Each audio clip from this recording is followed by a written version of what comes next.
কৃতিত্বপূর্ণ অবদানের জন্য এই বছর অন্তর্বর্তী সরকার 6 জন বিশিষ্ট নাগরিককে মরণোত্তর স্বাধীনতা পুরস্কারে ভূষিত করেছে। তারা সবাই বাংলার সূর্য সন্তান। অধ্যাপক জামাল নজরুল ইসলাম একজন বিশ্ববরেণ্য বিজ্ঞানী। পৃথিবীর নামকরা সব বিজ্ঞানীরা তাকে চেনেন। তিনি সবসময় প্রকৃতি ও মানুষের কল্যাণে নিয়োজিত ছিলেন। আল মাহমুদ আধুনিক বাংলা সাহিত্যের অন্যতম উজ্জ্বল কবি। তার কবিতা বহু কবি, লেখক, পাঠককে অনুপ্রাণিত করেছে।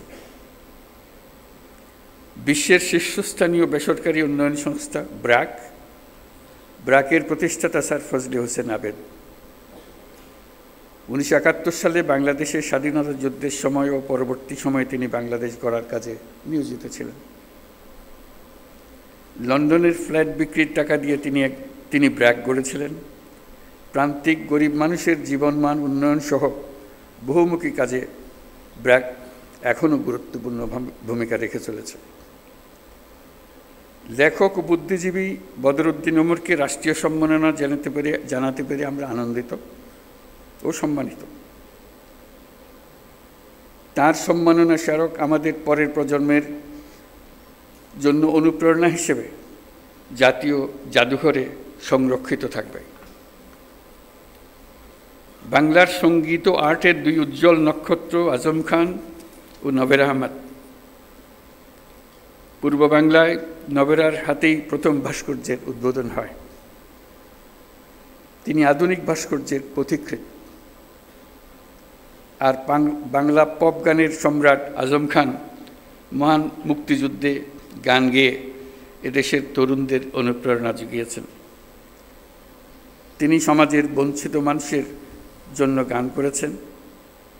আজম খান এদেশের হাজারো তরুণ সঙ্গীত শিল্পীর আইকন।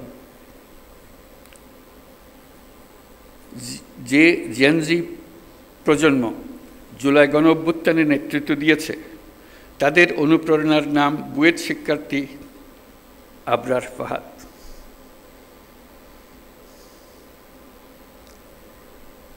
সে ন্যায় বিচারের জন্য, বাক স্বাধীনতার জন্য জোরালো প্রতিবাদ করে সন্ত্রাসীদের হাতে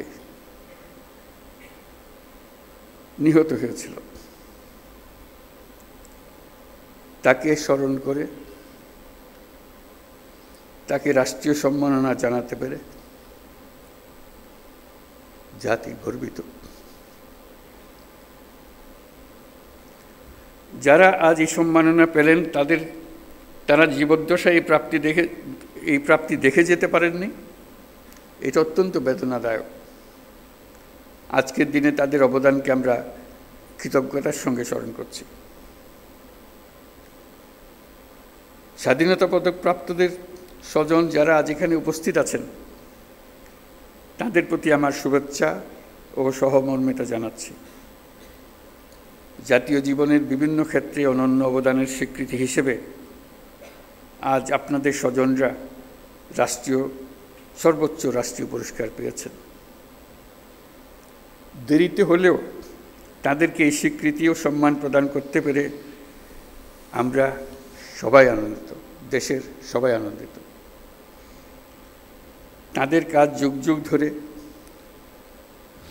প্রজন্ম থেকে প্রজন্মে তরুণদের মধ্যে অনুপ্রেরণা ছড়িয়ে দেবে।